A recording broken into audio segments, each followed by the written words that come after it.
Thank you for joining Wars of the Rosies as we continue with part 22, Illusion, from A Rosicrucian Speaks by Joseph J. Weed. Illusion, New York, August 1957.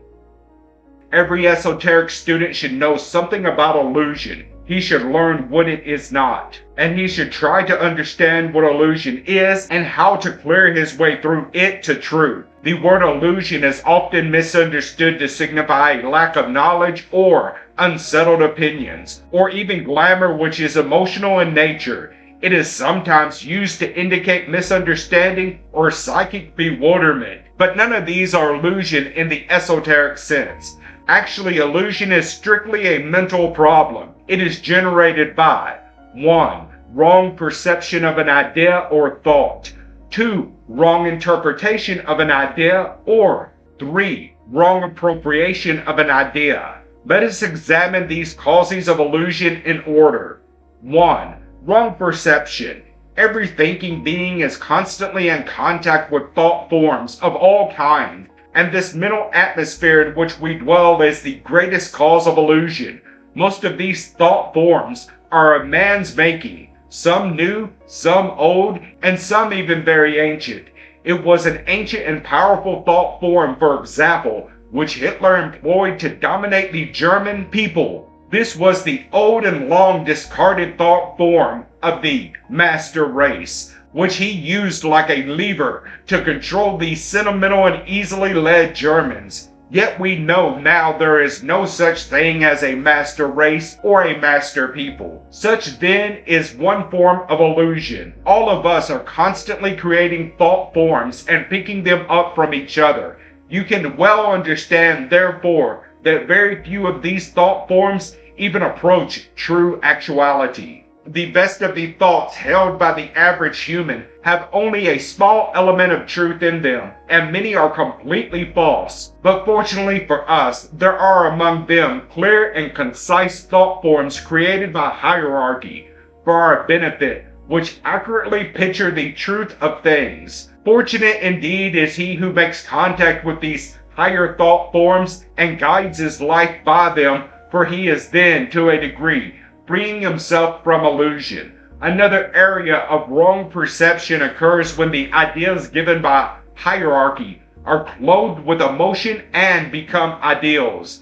Generally speaking, high ideals are very good for the average man, but the esotericist should learn to distinguish between the ideal, which is emotional, and the original idea, which is mental. It will come as a shock to some to be told that many of our most cherished ideals are actually illusions and must be outgrown. For example, we are beginning to become aware that nationalism is a mistake and cannot exist much longer in a world which is growing smaller day by day, yet for countless centuries, a most cherished ideal. Yet for countless centuries, nationalism or patriotism, or love of one's own country above all others, has been a most cherished ideal. Actually, the idea is an outgrowth of an idea implanted by hierarchy in the consciousness of men many thousands of years ago. At that time, all men were hunters or nomads,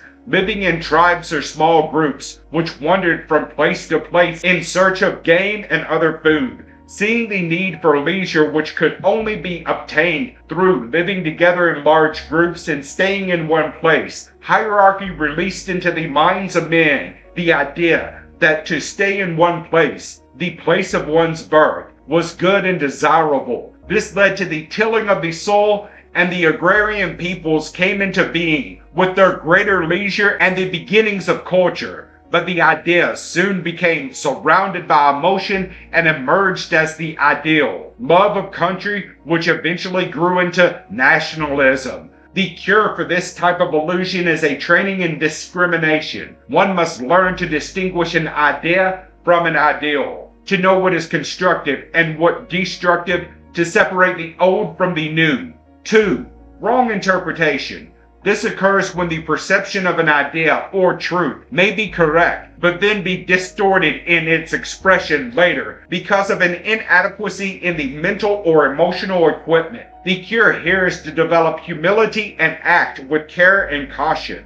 3. Wrong appropriation. This is a fairly common error leading to serious illusion.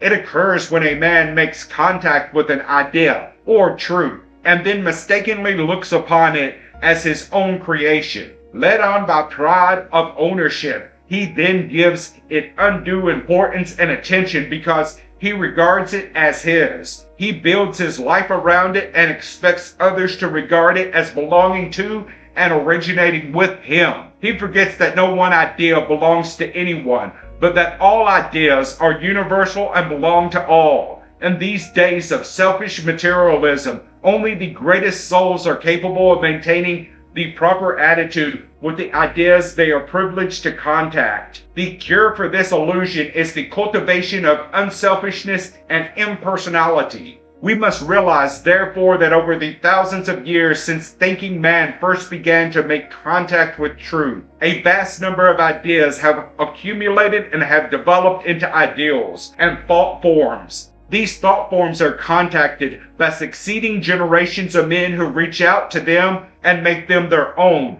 giving them life and perpetuating their existence. They thus become part of man. They condition his reactions and activities. They feed his desire nature and eventually become so important to man that they create a barrier between the man of today and true reality. This is the nature of illusion. Thank you for watching, and please don't forget to share, like, subscribe, and comment. And if you can, please consider donating towards the Rosies. Links to PayPal and Patreon are in the description. Thank you so very much.